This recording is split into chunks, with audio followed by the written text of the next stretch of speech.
Hi everyone, we are working our way through the textbook at this point, and so we are on chapter 8, where we're kind of putting everything together and looking at the 5-stage counseling session. So what does an actual counseling session look like? We're again moving right along this semester, and I'm sure some of you are itching for spring break. Don't worry, it's right around the corner. So this module, one more, and then you get some time before we get into the immersion week, right? So for this week, there's no discussion board. I do want to say that, just that there's no confusion about that. There's no discussion board for this week for Module 7, although you have some things due, right? So we have some of our bigger assignments due at this point. You have your reflective paper, your second reflective paper. Again, quick 5.1 to 2 page maximum. Please don't give me tons of pages. Discussion, that it's within the assignments.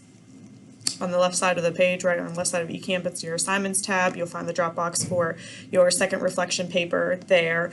And then big thing, we've got your first baseline video, okay? So I put, and that also is in the assignment section on eCampus where you can drop that. I put some instructions about the videos in general on within that assignment Dropbox. For those of you that are in the 600 class, and if you uploaded a video as part of your rehabilitation or mental health counseling legislation assignment, if you uploaded a video, you might have already run into some of these issues. eCampus does not like videos. It does not like uploading large files in general, especially not into a Dropbox. We mentioned YouTube and some of the syllabus that we have and assignments. I honestly don't care where you put your baseline video. It does not matter to me. As long as I can open the link to it, that's all I care about. So what you can do is just create your video, create your baseline video with a mock client of your choosing, somebody that is preferably not related to you, not a spouse or significant other, not anybody you're involved romantically with, not a child. Please, goodness, do not videotape yourself with a child. Anybody over 18 is what I want to see. I have, however, had students with a mock client where that client was an adult, but they were acting as if they were an adolescent or youth, and that's okay. That kind of livens up these mock counseling sessions. But anyway, I digress. Pick your person. Record yourselves. Remember that we're following a pattern here with these mock counseling sessions, and so for this first one, it's the intake. And so I want you to be focusing on things that you would be focusing on in an intake with a client, right? So you're going to be talking about your background. You're going to be letting them know you're a student. You're going to be very upfront with where you are in your program of study. You're going to be very upfront with limits to confidentiality, billing and payment. That comes up too. So all of that comes in that initial interview. So that's all I want you to be focusing on. Please keep it limited to the time. I really don't need to see a half an hour mock session. Probably wouldn't watch it, and then I might be missing some of your best parts. So please keep it limited for all of our sakes. Upload that video. You can do it through YouTube. You can upload an MP4 to your Google Drive, send me the link. You can put the link on a Word document and then upload that as part of the assignment. Doesn't matter to me. Again, doesn't matter to me. As long as I can open it and I can see it, that's all I care about. There's a rubric for that as well. It's up on the course. Take a look at it. Look for what I'm looking for, okay? I'm looking for nonverbal cues. I'm looking for your posture, your rate of speech, your tone, your inflection. If you're making eye contact with the client, assuming that you're able to see them right there in front of you. All the nonverbals we've talked about, micro skills. I want to be able to hear that you're listening to your client. Believe me when I say this, when I'm watching these videos, I don't care about the person sitting across from you. I care about you. I'm looking at you. So it doesn't matter to me what your client's doing, saying, how they're acting, whatever. I'm looking at your response to the client and your words and your actions and your nonverbal behaviors. I also want to just see a progression as we go along in the semester, okay? So, if you think that, wow, I really did not do as well as I wanted to this first time around, I really bombed that one, I would say don't re-record and re-record. You're going to miss that authentic experience that you're having in a role play. I can't tell if you've done that or not, but give me the authentic piece of it, okay? And if you're not doing as well as you had hoped, that's fine. I don't expect perfection at this point. So, I just want to see continuous growth throughout the semester. I want to see that your first baseline video and the last one are different. They look different. It looks like you're more comfortable in that setting, even if it's a mock setting. Everybody gets nervous. That's fine. So that's my little piece about the baseline videos.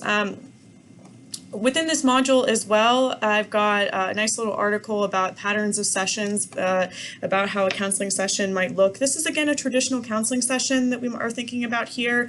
So I know that some of you might work in different types of facilities or agencies. A vocational rehabilitation setting might look different. But commonly, and we're thinking about typical counseling sessions, not kind of the crisis intervention type thing, but typical counseling session, you're looking at 50 minutes in front of another human being, another individual, right?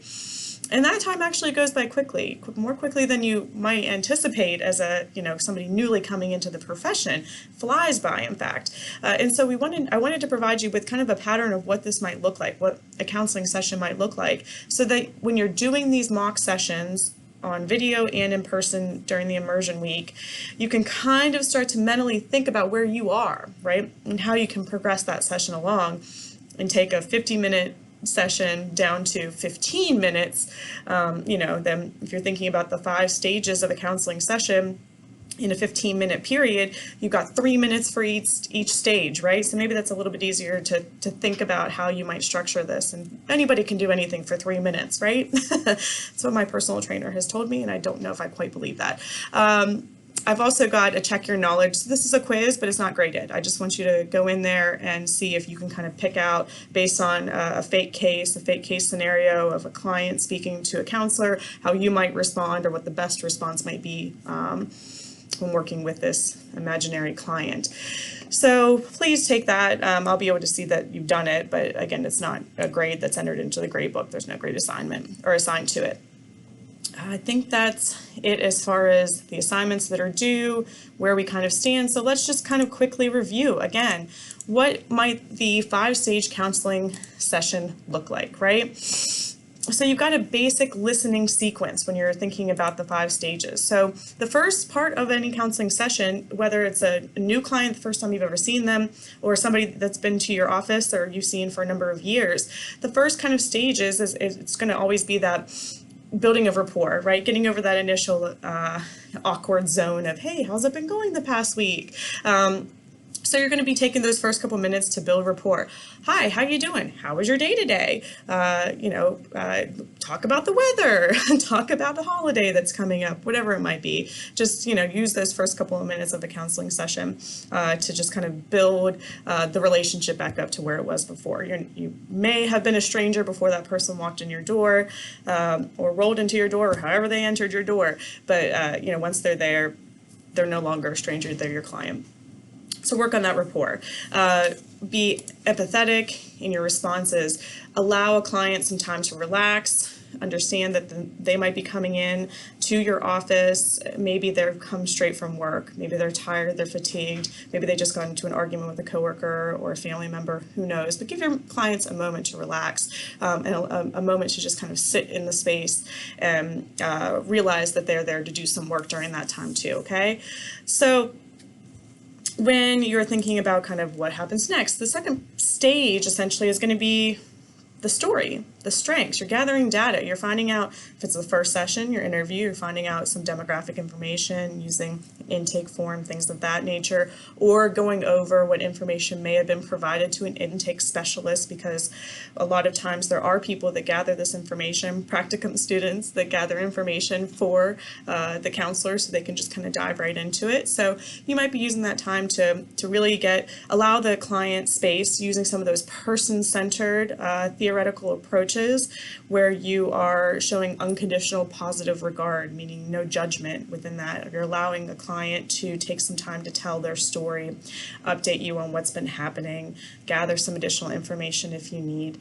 The third part of this, I'm big on goals, okay? I'm big on goals for a number of reasons.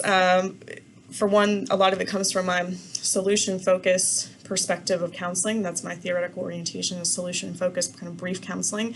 And so we always have a goal. There's always a goal for our clients. In the world of vocational rehabilitation or rehab counseling, the goal is that a client gets a job, right? That's the goal.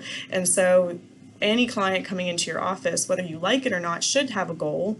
You should be talking early on about your goals, how you're going to set them. You should be developing objectives, statements that follow certain rules around developing objectives, right? Developing goals so that they are measurable, so that you can come back to them every week or bi-weekly or however often you're meeting with your client and see if you're progressing towards the end goal.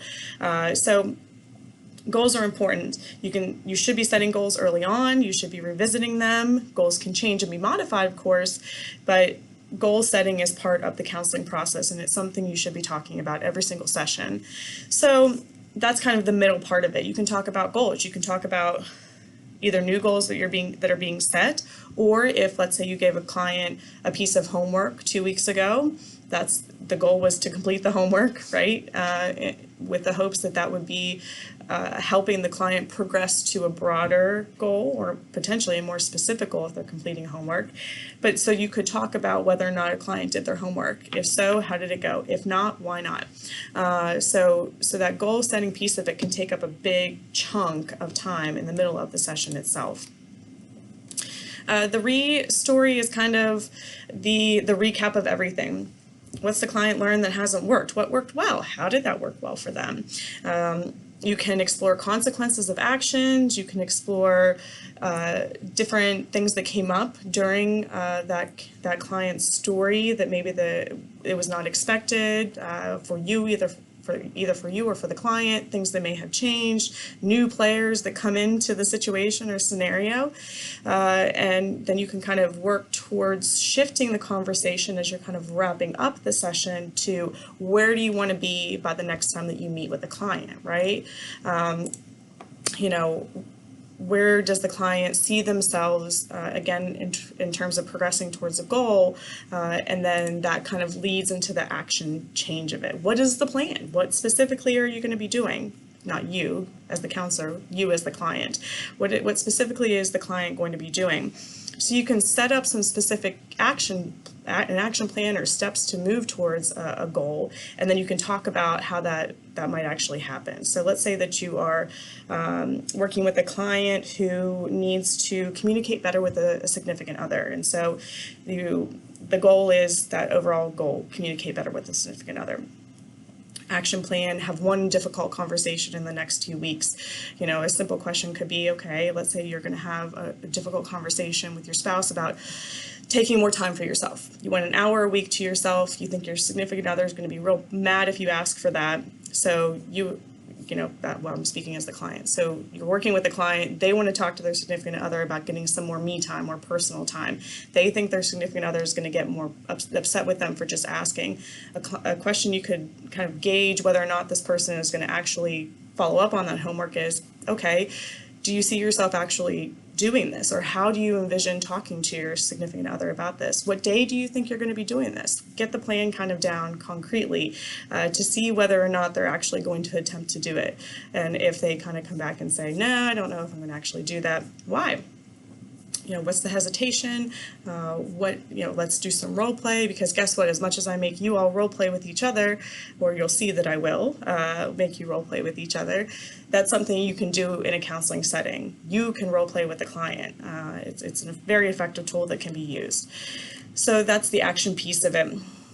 The final part of a counseling session is exploring with the client whether or not they actually want to continue with counseling. Unless somebody's mandated to come to a counseling session for 10, 15 sessions, mandated by the courts, whoever, it's really up to the client whether or not they're going to come back. And so you want to make sure that you're leaving that decision in their hands.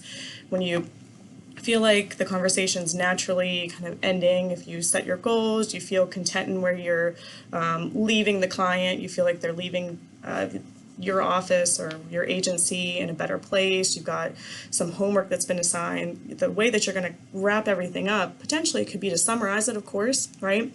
Summarize how the session went, the takeaways for you, make sure you're on the same page, and then give that client the option.